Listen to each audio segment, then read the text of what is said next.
మారు మనసు అంటే పాపము నుండి పశ్చాత్తాపపడి దేవుని వైపుకు తిరిగి హృదయ పరివర్తన ద్వారా దేవుని కొరకు జీవించుటగా చెప్పవచ్చు. మారు మనసు జీవితంలో అనుదినము జరగవలసిన చర్య. ఎంతగా మారు మనసు అనుభవం ఉంటుందో అంతగా రూపాంతర అనుభవం క్రైస్తవునిలో ఉంటుంది. గత వీడియోల్లో పాత నిబంధనలోని యాకోబు, దావీదు మహారాజుల మారు మనసు అనుభవాలను చూచాం. ప్రతి ఒక్కరి మారు మనసు అనుభవము మన జీవితాలకు పాఠాలను నేర్పుతుంది. దేవుని కొరకై మరింత సేవా అనుభవంలోనికి మనలను నడిపిస్తుంది. ఈరోజు పాత నిబంధన 2వ దినవృత్తాంతముల గ్రంథము 33, 12, 13 వచనముల నందు మనష్షే రాజు మారు మనస్సు పొందిన అనుభవాన్ని చూస్తాం. మనష్షే 12 ఏళ్లవాడై యెరూషలేములో 50 సంవత్సరములు రాజుగా ఏలిక చేశాడు. అతడు తన ఏలుబడిలో యెహోవా దృష్టికి చెడు నడత నడిచాడు. బయలుదేవతలకు బలిపీఠములు కట్టాడు. ఆకాశ నక్షత్రములకు బలిపీఠములు కట్టాడు.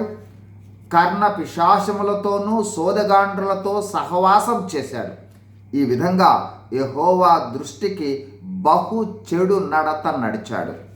ఫలితంగా యెహోవా అష్షూరు రాజుకు అతనిని అప్పగించాడు. అష్షూరు సైన్యం చేత గొలుసులతో బంధించబడి బబులోనుకు తీసుకువెళ్ళటం జరిగింది.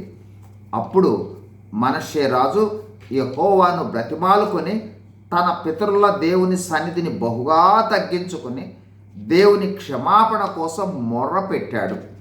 అతని పశ్చాత్తాపము లేదా మారు మనస్సును దేవుడు ఆలకించి అతని రాజ్యాన్ని పునరుద్ధరించాడు.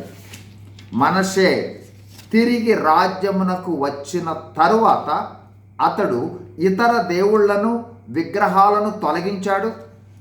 ప్రభువు బలిపీఠములను పునర్నిర్మించాడు. తన ప్రజలను నిజమైన దేవుడైన యెహోవాను ఆరాధించమని ప్రోత్సహించాడు. ఆ విధంగా అతడు మారు మనసు వలన సమకూర్చబడ్డాడు, నూతన జీవితము జీవించాడు.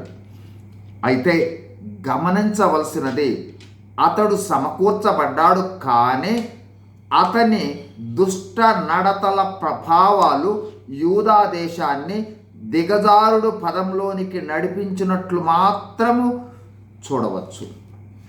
God bless you. Thank you.